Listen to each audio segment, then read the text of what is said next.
දුබල භස්මයක ජලීය ද්‍රාවණයක pH අගය සෙවීම. දැන් මේකෙදිත් කරන්න ඕනේ ළමයි අපි ප්‍රබල භස්ම වල හොයපු විදිහමයි. දැන් මේ තියෙනවා දුබල භස්මේ. හරි දුබල භස්මේ තියෙනවා. එයාගෙන් එන හයිඩ්‍රොක්සයිඩ් අයන ගාන ගන්නවා. ඒ වගේම මෙතන ජලය තියෙනවා. ජලයෙන් එන හයිඩ්‍රොක්සයිඩ් අයන ගාන ගන්නවා. ඔය දෙකේ එකතුව මුළු හයිඩ්‍රොක්සයිඩ් ප්‍රමාණය හොයාගන්න. මුළු හයිඩ්‍රොක්සයිඩ් ප්‍රමාණය හොයාගෙන පළවෙනි ක්‍රමය තමයි ඔය හයිඩ්‍රොක්සයිඩ් අයන සාන්ද්‍රණය ආදේශ කරනවා KW ගේ මෙන්න මේ සමීකරණයට H+ වරක් හයිඩ්‍රොක්සයිඩ් මේ මාරු කරලා ලිව්වත් කමක් නැහැ. KW කියන සමීකරණයට ආදේශ කරනවා මේ හයිඩ්‍රොක්සයිඩ් සාන්ද්‍රණය. මෙතනට ආදේශ කරලා ඔයගොල්ලෝ හොයා ගන්නවා H+ සාන්ද්‍රණය හොයා ගන්නවා. මේ අගයන් දන්නවා නම් KW ගේ අගය හොයා දෙනවා. H+ හොයාගන්න. H+ හොයාගෙන ඒක පාවිච්චි කරලා pH හොයනවා. ඔක තමයි පළවෙනි ක්‍රමය. ඔය ගානම හදන්න පුළුවන් දෙවෙනි ක්‍රමය තමයි මේ හයිඩ්‍රොක්සයිඩ් පාවිච්චි කරලා POH හොයනවා. ඒ හයිඩ්‍රොක්සයිඩ් අගය පාවිච්චි කරලා POH හොයලා ඉවර වෙලා pH ධන POH සමානයි pKw කියන සමීකරණය පාවිච්චි කරලා pH ධන POH සමානයි pKw කියන සමීකරණය පාවිච්චි කරලා හරි pH ධන POH සමානයි pKw කියන සමීකරණය පාවිච්චි කරලා එතනට මේ POH අගය ආදේශ කරලා මෙන්න මෙතනට POH අගය ආදේශ කරලා pKw වගේ අපිට හොයාගන්න පුළුවන්. අන්න එතනින් අපි හොයනවා pH. ඒත් ඔන්න ඔය ක්‍රම දෙක තමයි අපි පාවිච්චි කරන්නේ. හරිද? ඉතින් අපිට පේනවා දුබල භස්මයක් දුන්නාම දුබල භස්මෙන් එන හයිඩ්‍රොක්සයිඩ් ජලයෙන් එන හයිඩ්‍රොක්සයිඩ් කියන දෙක හොයාගෙන ඒ දෙකේ මුළු හයිඩ්‍රොක්සයිඩ් හොයලා ඒ හයිඩ්‍රොක්සයිඩ් KW සමීකරණයට ආදේශ කරලා එතනින් H+ හොයලා එතනින් pH හොයන්න පුළුවන්. එහෙම නැත්නම් මේ හයිඩ්‍රොක්සයිඩ් ටිකෙන් POH හොයලා pH ධන POH pKw කියන සමීකරණයට ආදේශ කරලා එතනින් pH හොයන්න පුළුවන්. ඕක තමයි ක්‍රම දෙක. හරි. ඉතින් මම මේකේ සටහන ඔයගලන්ට දානවනේ මේ ක්ලාස් එක ඉවරෙච්ච ගමන්ම. හරි. ඒකේ දෙයක් දැනට සටහනක් දාගන්න. එතන අන්තිමට අද දවස් තුල විනාඩි කිහිපයකින් ඕක කරලා දාගන්න පුළුවන්. හරි. මේකේ විශේෂ දේ තමයි ඕගලන්ට සාමාන්‍යයෙන් මේක රචනා ගණන් වලදී වගේ මේ ජලයෙන් එන හයිඩ්‍රොක්සයිඩ් සලකන්නේ නැති වෙන්නයි මේ ගාන දෙන්නේ. මේ ගාන දෙනකොට බොහෝ විට ඕගලන්ට මේ ජලයෙන් එන හයිඩ්‍රොක්සයිඩ් සලකන්න දෙන්නේ නැහැ. ජලයෙන් එන හයිඩ්‍රොක්සයිඩ් සලකන්නේ නැතුව තමයි මේ ගාන බොහෝ විට හදන්න දෙන්නේ. ඒතර මුළු හයිඩ්‍රොක්සයිඩ් කියලා ගන්නේ දුබල භස්මයෙන් එන හයිඩ්‍රොක්සයිඩ්ම තමයි. ඒතර කොහොමද අපි දුබල භස්මයෙන් එන හයිඩ්‍රොක්සයිඩ් අයන සාන්ද්‍රණය හොයාගන්නේ? මොකද කොහොම හරි අපි මේ හයිඩ්‍රොක්සයිඩ් අයන සාන්ද්‍රණය හොයාගත්තොත් මේ ක්‍රම දෙකෙන් එකකට ගිහිල්ලා pH අගය හොයාගන්න පුළුවන්. ඒතර අපි කොහොමද දුබල භස්මයක් දුන්නොත් එයාගෙන් එළියට එන හයිඩ්‍රොක්සයිඩ් අයන සාන්ද්‍රණය හොයාගන්න. අපි ගණනය කිරීමක් කරලා බලමු. හරි ගණනය කිරීමක් කරලා බලමු. එතකොට ඔන්න මම පළවෙනි ගාන අපි දුබල භස්මයක් ගමු ඇමෝනියම් හයිඩ්‍රොක්සයිඩ් වගේ. ඇමෝනියම් හයිඩ්‍රොක්සයිඩ් වල 0.1 ඝන ඩෙසිමීටරයට මවුල.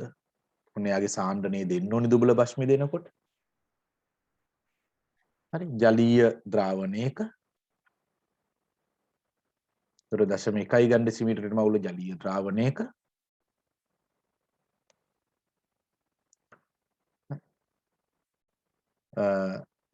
සෙල්සියස් 25 දී pH අගය අහනවා.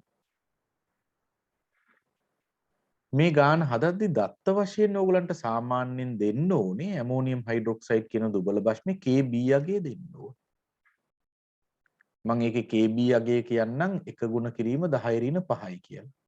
මේ Kb කියන්නේ දුබල භස්මයට අදාළ Kc අගයම තමයි. දුබල භස්මයට අදාළ Kc අගයම තමයි ඔය Kb කියන්නේ. මොනක දෙන්න ඕනේ. ඉතින් මෙච්චරයි අවශ්‍ය වෙන්නේ. එතනින් ඕගලන්ට pH අගය හොයාගන්න පුළුවන්. දැන් ඔයගොල්ලෝ මුලින්ම කරන්නේ ඔයගොල්ලෝ ලියනවා මේ ඇමෝනියම් හයිඩ්‍රොක්සයිඩ් ජලීය ද්‍රාවණයේදී විඝටනය වීමට අදාළ ප්‍රතික්‍රියාව. අපි දන්නවා ඇමෝනියම් හයිඩ්‍රොක්සයිඩ් ජලීය ද්‍රාවණයේදී ඇමෝනියම් ධන අයනයට සහ හයිඩ්‍රොක්සයිඩ් ඍණ අයනයටපත් වෙනවා. ප්‍රත්‍යාවර්ත ප්‍රතික්‍රියාවකින්. ඇමෝනියම් ධන අයනයට සහ හයිඩ්‍රොක්සයිඩ් අයනයට. මම මේකට අයිස් ටේබල් එක ලියනවා. අපි දන්නවා ඇමෝනියම් හයිඩ්‍රොක්සයිඩ් ගේ ආරම්භක සාන්ද්‍රණය දීලා තියෙනවා 0.1යි. ඒත් මේගොල්ලෝ නැහැ. අපි දන්නවා මේක දුබල භස්මයක්.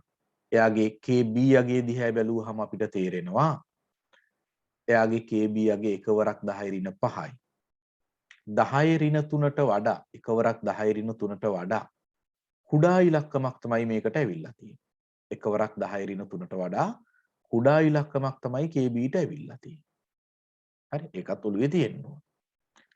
මම ඒක පැහැදිලි කිරීම කරන්නම්. එතකොට අපි මොකද කරන්නේ කියලා.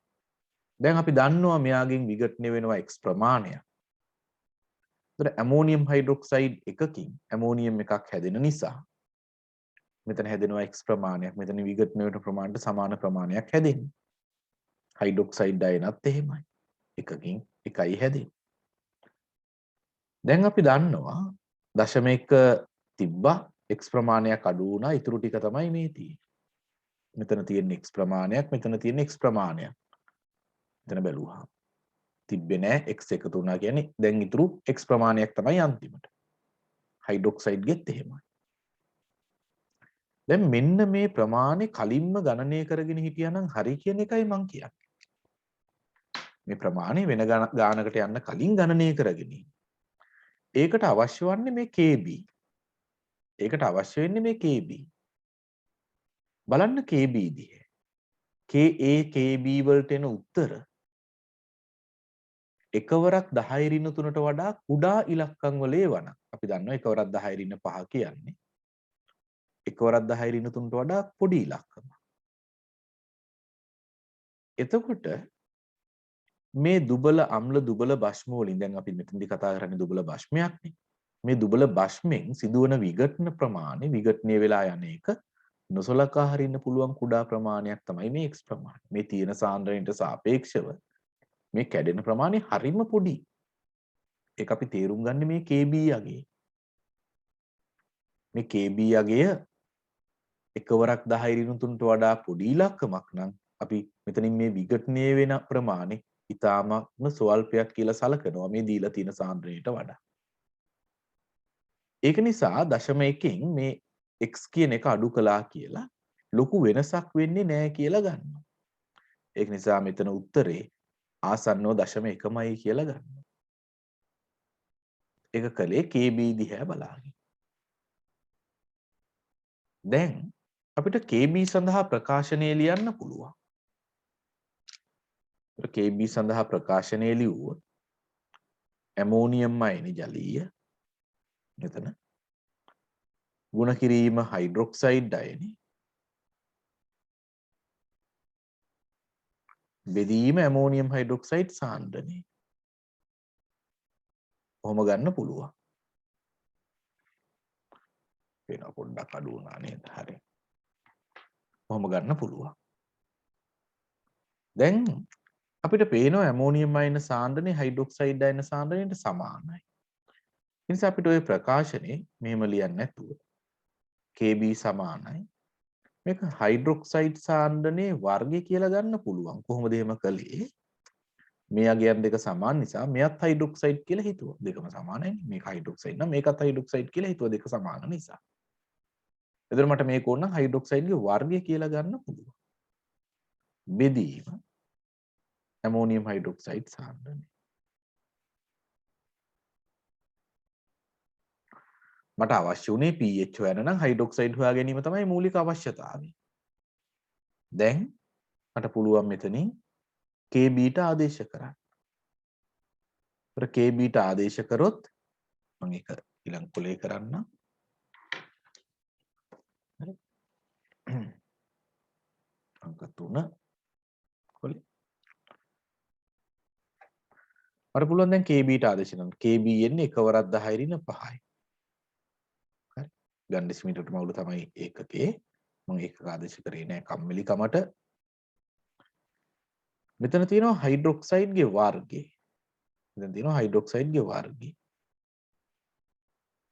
ඇමෝනියම් හයිඩ්‍රොක්සයිඩ්ගේ සාන්ද්‍රණය දැන් මට ගන්න පුළුවන් 0.1 කියලා විඝටනය නොසලකා හැරිලා ගත්තු නිසා.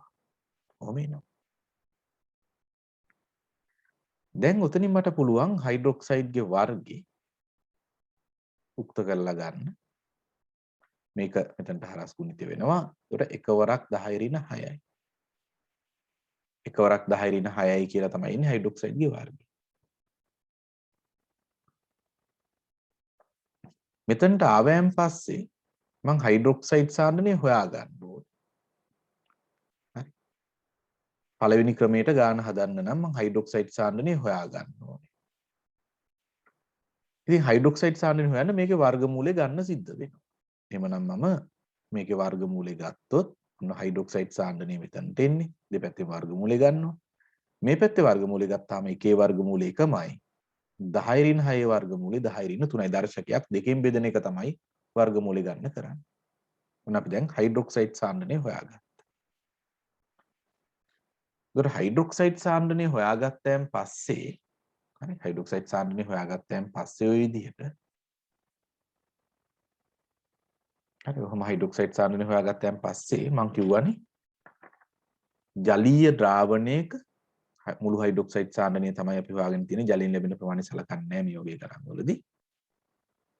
පළවෙනි ක්‍රමේදී කළේ H+ සාන්ද්‍රණය හොයා ගැනීමට කටයුතු කිරීම. හයිඩ්‍රොක්සයිඩ් සාන්ද්‍රණය හොයාගත්තයන් පස්සේ. ඒකට අපි දන්නවා ඕනම ජලීය ද්‍රාවණයක තියෙන්නේ මෙන්න මේ ගුණිතය H+OH - KW ට සමානයි කියන එක. එහෙනම් මම ලියනවා සමීකරණ H+ සාන්ද්‍රණය වරක් OH- සාන්ද්‍රණය KW ට සමානයි. ওই සමීකරණ තමයි ආදේශ කරන්න යන්නේ. අපි දන්නවා H+ සාන්ද්‍රණය දන්නේ නැති බව.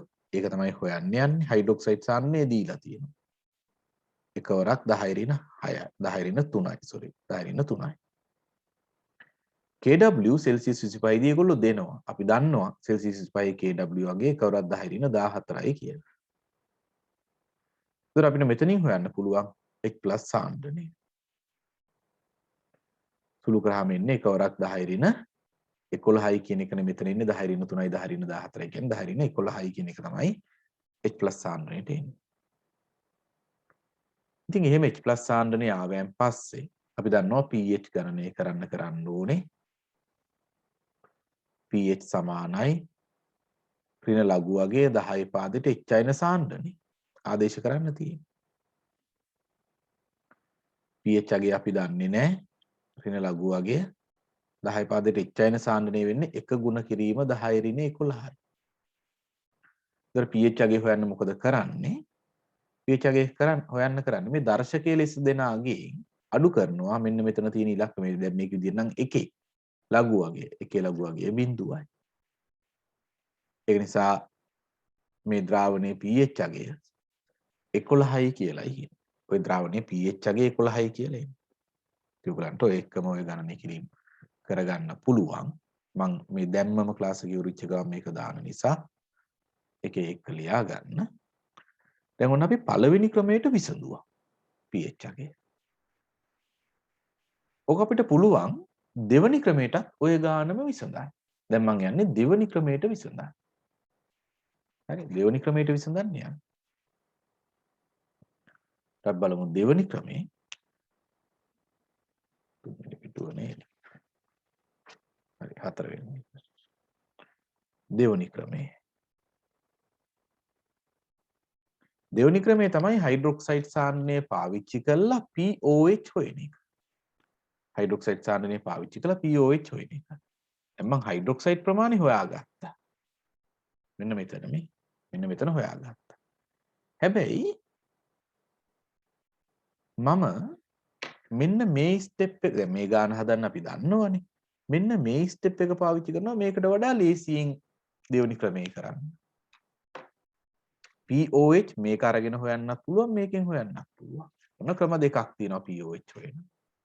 හරි. POH හොයනත් ක්‍රම දෙකක් තියෙනවා. එකක් තමයි ඔය හයිඩ්‍රොක්සයිඩ්ගේ වර්ගේ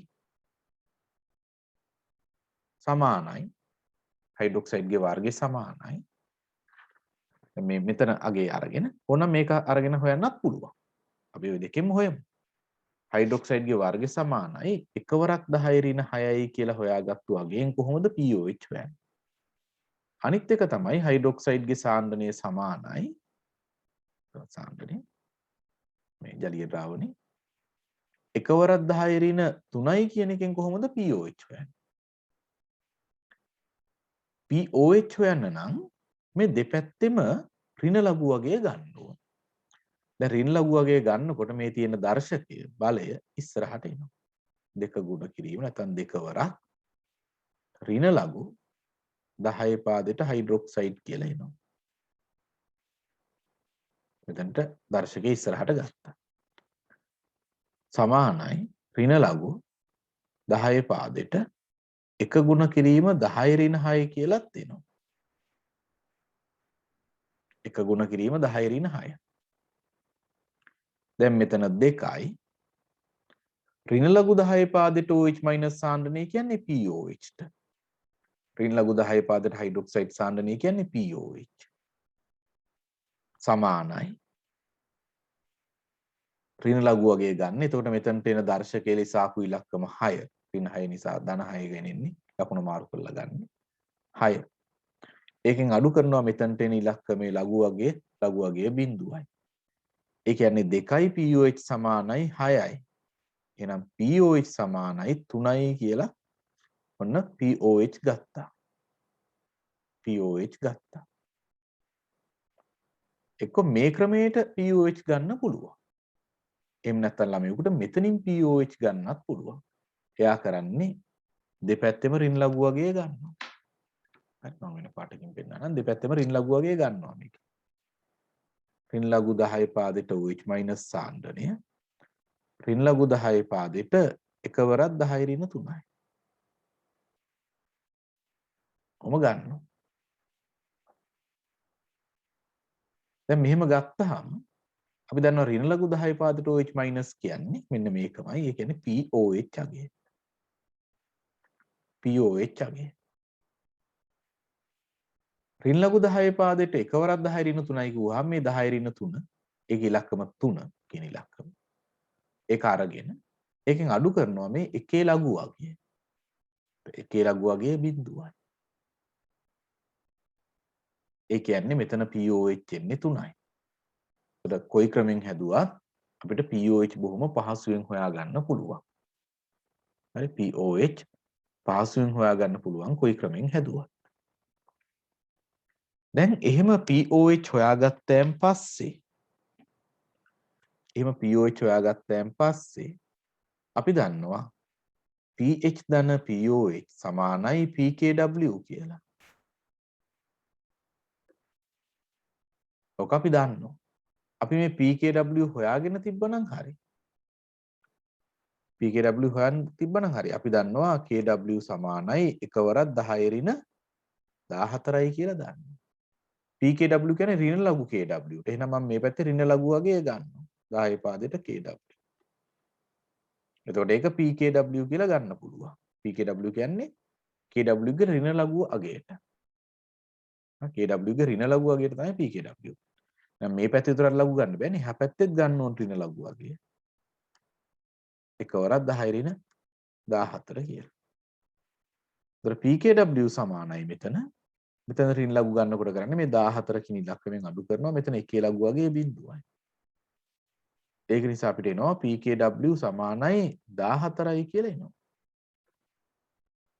දැන් ඔයගොල්ලෝ දන්නවා ඒ ගානට අනුව pH ධන pOH pW ට සමානයි කියන්නේ. pH ධන pOH ගියාගේ 3යි කොයි විදියට ගාන හැදුවා. pOH ගියාගේ 3යි pKW ගියාගේ 14යි. ඒක නිසා ඔයගලන්ට කියන්න පුළුවන් අන්න pH 11යි කියලා. ඒතර ඔය pH 11 කියන උත්තරය අපි ක්‍රම දෙකකින් ගත්තා. හරි. මෙතනදිත් ආපහු ක්‍රම දෙකකට බෙදුවා. ඒ ඔයගලන්ට කැමති විදිහ. හරි. ওই ක්‍රම දෙකෙන් ඕන එකකින් pH අගයට යන්න පුළුවන්. දැන් මම ඔය එක උදාහරණ ගානක් හැදුවා. අපි ඕක පේන්න තේරුම් ගන්න, තව හොඳට තේරුම් ගන්න තව ගානක් හදමු. හරි. තව ගානක් හදමු. වෙනි පිටුව ගමු.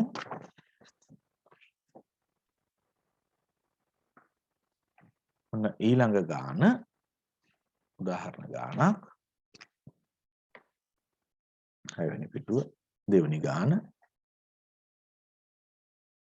question number 2 කියලා ගන්න. 0.2 ඝන ඩෙසිමීටරයට මවුල. මම ඇමෝනියම් හයිඩ්‍රොක්සයිඩ්ම දෙන්නම්. අපි වැඩිපුරම යොදාගන්නේ ද්‍රාවණේ ඇමෝනියම් හයිඩ්‍රොක්සයිඩ් ද්‍රාවණයක pH හොයන්න. කීයද සෙල්සියස් 25 දී. හරි හොයන්න කියලා තියෙන සෙල්සියස් 25 දී අගය තමයි හොයන්නේ. අපි දන්නවා සෙල්සියස් 25 දී ඇමෝනියම් හයිඩ්‍රොක්සයිඩ්ගේ Kb දෙනවා. Kb දෙනවා එකවරක් 10 රින 5 රින මම ඉස්සලා ගත්තේ දැන් ගන්නම් බොරුවට සුළු කිරීමක් ඕන නිසා දෙකවරක් 10 රින 5යි කියලා ගන්න Kb. ඒ වගේම Kw අපි දන්නවා එකවරක් 10 රින 14 වෙනවා කියලා අපි දන්නවා. එයාගෙන් දෙක දන්නවා කියලා හිතමු. දැන් කොහොමද ගාන හදන්නේ? එහෙනම් ගාන හදන්නේ අර ඉස්සෙල්ලා කලින් කිව්වා වගේ නේද? කලින් කිව්වා වගේ අපි හොයාගන්න ඕනේ ඇමෝනියම් හයිඩ්‍රොක්සයිඩ් ගෙන් එන අපේ දුබල බෂ්මෙන් එන හයිඩ්‍රොක්සයිඩ් සාන්ද්‍රණය හොයාගන්න. හයිඩ්‍රොක්සයිඩ් සාන්ද්‍රණය හොයාගත්තොත් අපිට මේ ක්‍රම දෙකෙන් එකක් පාවිච්චි කරලා pH හොයන්න පුළුවන්. මම මේ ගානේදී හදන්නේ ලේසිම ක්‍රමය. මේ ගානේදී හදන්නේ ලේසිම ක්‍රමය. අර ඉස්සලා පෙන්නුවේ කරන්න පුළුවන් විවිධ ක්‍රම. මේ කොටස ලේසියෙන් කරන්නේ කොහොමද? හරි. මේ තියෙන ඇමෝනියම් හයිඩ්‍රොක්සයිඩ්. එයාගේ විඝටනය සලකන්න වෙනවා. එතන ඇමෝනියම් හයිඩ්‍රොක්සයිඩ් විඝටනය වෙනවා ජලීය ද්‍රාවණයේදී ඇමෝනියම් අයනෙටයි හයිඩ්‍රොක්සයිඩ් අයනෙටයි. දැන් මම ඔකට අයිස් ටේබල් එක අඳිනවා. ආරම්භ 0.1ක් තිබ්බේ නැහැ. මේගොල්ලෝ. මෙතනින් විඝටන වෙන ප්‍රමාණය x ප්‍රමාණ 0.2ක් තිබ්බේ නේද? මෙතන විඝටන වෙන ප්‍රමාණය x ප්‍රමාණයක්, මෙතනට හැදෙන ප්‍රමාණය x ප්‍රමාණයක්, x ප්‍රමාණයක්. මොකද එකකින් එක්කෙනයි හැදෙන්නේ. එකකින් එක්කෙනයි හැදෙන්නේ. එහෙනම් ඒ විදිහටමයි වෙන්නේ. ඒතර ඉතුරු ටික වෙන්නේ 0.2න් x අඩු කරාම එන උත්තරේ. මෙතනට එන්නේ x, මෙතනට එන්නේ බලාගෙන ගියාම x. දැන් ඇත්තට මේ සාන්ද්‍රණ අගයන් ඝන ඩෙසිමීටරයට මවුල කියලා තියෙන්න ඕනේ මේ පල්ලෙහැම තියෙනවා තමයි හොඳ හරිද? දැන් අපි කරන්නේ මෙන්න මේ පදේ හොයලා බලනවා මොකද වෙලා තියෙන්නේ කියලා. අපි දන්නවා මේ KB අගය එකවරක් 10 ඍණ 3ට වඩා පොඩි. එකවරක් 10 ඍණ 3ට වඩා පොඩි. ඒතර එකවරක් 10 ඍණ 3ට වඩා කුඩා පොඩි KB අගයක් එනකොට අපේ මේ දුබල බෂ්මේ සාන්ද්‍රණයෙන් මේ අඩු වෙන සාන්ද්‍රණ ප්‍රමාණය නොසලකා හරින වැඩක් නැහැ කියලා. ඒ තරම් චූටි ප්‍රමාණයක් එන්නේ. KB අගය එකවරක් 10 ඍණ 5 වගේ වෙනකොට. ඒ නිසා ආසන්නව මේ අගය අපි හොයාගන්නවා 0.2ම තමයි කියලා. x අඩු කළාට තේරුමක් නැහැ කියලා. ඊට පස්සේ අපි මේකට ලියනවා KB ප්‍රකාශනය. KB ප්‍රකාශනය ලිව්වහම ඇමෝනියම් අයන සාන්ද්‍රණය තියෙනවා. හයිඩ්‍රොක්සයිඩ් අයන සාන්ද්‍රණය තියෙනවා. බෙදනවා ඇමෝනියම් හයිඩ්‍රොක්සයිඩ්ගේ සාන්ද්‍රණය. හරි බෙදනවා ඇමෝනියම් හයිඩ්‍රොක්සයිඩ්ගේ සාන්ද්‍රණය. ඒතර Kb අපි දන්නවා 2 වරක් 10 ඍණ 5යි කියලා. ඇමෝනියම් සාන්ද්‍රණය දන්නේ නැහැ x. හයිඩ්‍රොක්සයිඩ් සාන්ද්‍රණය දන්නේත් නැහැ x. ඒතර අපිට පුළුවන් ඒ දෙන්න සමාන නිසා හරිද? ඒ දෙන්න සමාන නිසා හයිඩ්‍රොක්සයිඩ් සාන්ද්‍රණය ඇමෝනියම් සාන්ද්‍රණයට සමානයි කියලා අරගෙන මේක හයිඩ්‍රොක්සයිඩ්ගේ වර්ගය කියලා කියන්න පුළුවන්. හයිඩ්‍රොක්සයිඩ්ගේ වර්ගය සමාන නිසා. බෙදීම ඇමෝනියම් හයිඩ්‍රොක්සයිඩ්ගේ සාන්ද්‍රණය අපි දැක්කේ 0.2යි. ඇමෝනියම් හයිඩ්‍රොක්සයිඩ්ගේ සාන්ද්‍රණය අපි දැක්කේ 0.2යි නේ. ඔක දැක්කේ. දැන් කොහොමද මේකෙන් pOH හොයන්නේ පහසුවෙන්? පහසුවෙන් pOH හොයන්නේ අපිට එනවා හයිඩ්‍රොක්සයිඩ් සාන්ද්‍රණයේ වර්ගේ සමානයි 4 වරක් 10 ඍණ 6යි කියලා. 4 වරක් 10 ඍණ 6යි. කොහොම එනවා. මම නම් කැමති මෙන්න මේ සංරචකෙන් කෙලින්ම pOH හොයන්න තමයි කැමති. මෙන්න මේ කාරණෙන් මේගොල්ලන්ගෙන් කෙලින්ම pOH හොයන්න තමයි කැමති. එhmenan මම කරන්නේ දෙපැත්තෙම ඍණ ලඝු වගේ ගන්නවා.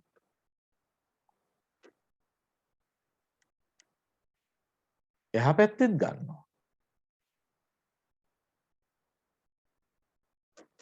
4 වරක් 10 ඍණ 6යි. එතකොට අපි දන්නවා මේ දෙක කියන එක්කෙනා ඉස්සරහට ගේනවා ඍණ ලඝු 10 පාදයට OH මයිනස් කියන්නේ pOH. දැන් මේ 6 කියන ඍණ එක්කෙනා අපි මෙතනට ඉස්සරහට ගන්නේ 6යි කියලා.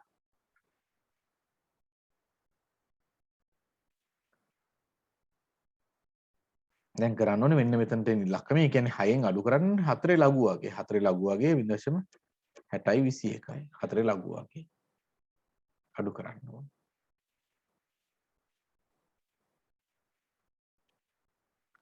ඊට පස්සේ pH අගය ගන්න පුළුවන්. එක දෙකෙන් බෙදුවා. 6න් අඩු කරනවා 0.60යි 21 බෙදනවා 2කින්. මොකද 2යි pH තියෙන නිසා. මෙතන 2කින් බෙදනවා. දැන් ඔයගලන්ට කෙලින් වෙන්නේ pOH අගය. කෙලින් වෙන්නේ pOH අගය. එතකොට 5.30යි 10 30යි 9. හැටෙන් 6න් මේක අඩු කරාම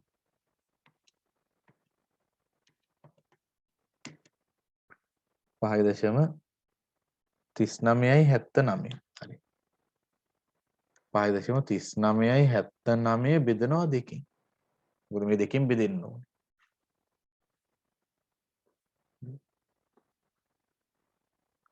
මේකෙන් මේක අඩු කරාම 5.3979 එන්නේ 3.979. ඒක බෙදන්න ඕනේ 2කින්. දැන් 2කින් බෙදුවා. උත්තරේ දාන්න බෑ. මම 7 වෙනි පිටුවට යනවා. 7 වෙනි පිටුව මේකේ මම පැත්තට ලියුව හැකි. හරි. මොන දැන් 7 වෙනි පිටුවට ආවා. දැන් 2කින් බෙදලා උත්තරේ ගත්තා pOH. ලේසිම විදිය මෙහෙම. pOH ගත්තා. එතකොට ඕගලන්ට එන්නේ මේක 2කින් බෙදුවාම 2.69යි 89. 2.69යි 88.9 තමයි pOH අගයට ආවේ. අපෙන් අහන්නේ pOH නෙමෙයිනේ. හරි. pOH අගය ආවේ මේක බෙදුවාම 2කින්. ආවේ 2.69යි 8.9. ඉතින් මේ වගේ තැනක නම් කමක් නෑ ළමයි අපි එකපාර ලියමු සෙල්සියස් 25 දන්නවා නම් pH ධන pOH සමානයි 14යි කියලා ලියන්න. හරි අලුතින් ඒවා හොය හොයා ඉන්න දෙයක් නෑ 25 දී නම් ඒක එනවා. දැන් අපි pH දන්නේ නෑ. pOH තියෙන 2.69යි 8.9 සමානයි 14යි. එහෙනම් මේකේ pH අගය සමානයි 14 මේක අඩු කරනවා. 14න් අඩු කරාම 2.69යි 8.9 11.3යි. 11.3යි දල වශයෙන් ඇති. තියෙනවා 3.1 කියලා. එහෙම ඕනේ නැහැ ආසන්න 11.3යි කියලා ගත්තාම හරි. දැන් එතකොට ඔයගොල්ලෝ දැක්කා අපි pOH අගය හොයන්න යනකොට බොහොම සරල ගණනය කිරීමක් කළේ. ඇමෝනියම් හයිඩ්‍රොක්සයිඩ්ගේ විඝටනය සැලකුවා. එතකොට මේ KB අගය දිහා දැක්කහම අපි කිව්වා මේ සාන්ද්‍රණය ටිකක් ලොකු සාන්ද්‍රණයක්. මේකෙන් විඝටනය වෙන ප්‍රමාණය සලකන්න අවශ්‍ය නැහැ කියලා. ආරම්භක ප්‍රමාණයම තමයි ඉතුරු වෙලා තියෙන්නේ. අනිත් එක අපි දැනන් හිටියා ඇමෝනියම් අයන ප්‍රමාණය හයිඩ්‍රොක්සයිඩ් ප්‍රමාණයට සමානයි කියලා. අපි KB සඳහා ප්‍රකාශනය ලිව්වා ඇමෝනියම් හයිඩ්‍රොක්සයිඩ් බෙදීම ඇමෝනියම් හයිඩ්‍රොක්සයිඩ් කියන එක. ඒකට ආදේශ කළා කියන්නේ KB ගේ අගය දීලා තියෙනවා ආදේශ කළා. ඊට පස්සේ ඇමෝනියම් හයිඩ්‍රොක්සයිඩ් ගේ අගය දීලා තියෙනවා ආදේශ කළා. මොකද මෙතනින් හොයාගෙන තමයි ආදේශ කළේ. මෙතන 0.2යි කියලා. ඊට පස්සේ ඒකෙන් හයිඩ්‍රොක්සයිඩ් සාන්ද්‍රණය හොයාගත්තා. හයිඩ්‍රොක්සයිඩ් සාන්ද්‍රණය හොයාගත්තාම අපිට තියෙන්නේ pOH හොයන්න. හොයාගත්තා pOH. pH හොයාගත්තාම අපිට තියෙන්නේ pH හොයන්න. එතකොට අපි දන්නවා pH දන්න pOH 14ට සමානයි කියලා. එතකොට pH අගේ ඉන්නේ 11.3යි බිංදුව. ඉතින් ඔච්චරයි ළමයි කතා කරන්න තියෙන්නේ. මම ටිකක් වේගෙන් ඔය ගැන කතා කරගෙන ගියා. ඔය උදාහරණ දෙක හොඳටම ඇති ඔය ගණන් ටික පුරුදු වෙන්න. ඒ නිසා මම දැන් මේක ක්ලාස් එක ඉවරෙච්ච ගාම්ම මේ පිටුහත දානවා. මේ පිටුහත ලියා ගන්න ඒකට අනුරූපව ගණන් හදන්න උත්සාහ කරන්න. හරිද? හෙට දවසේ පොඩි ගැටලුවක් තියෙනවා. මම හිතන්නේ ඒත් කරන්න පුළුවන් වෙයි. අපි බලමු කරන්න පුළුවන් වේද බැරි වේද කියලා. මම ඒක මැසේජ් එකක් දාලා තියන්නම්. මම හිතනවා කරන්න පුළුවන් වෙයි කියලා. හරිද? දැන් මම ක්ලාස් එක නතර කරලා ඔයගොල්ලන්ට මේකේ ෆොටෝ එක දානවා. ඒ ගණන් ටික හදලා ඒ ගාන හදලා ගැටලුවක් එන ටික. හරි? ගැටලුවක් එන ටික අහන්න මගෙන්. මේ වගේ ගණන් කීපයක් හදන්න සාන්ද්‍රණ කීපයක් දාගෙන. ඉතරයි කරන්න තියෙන බොහොම සරලයි. ගණන් තව දෙකක් හැදුවා නම් ඇති. හරි. එහෙනම් ඔන්න මම නතර කළා.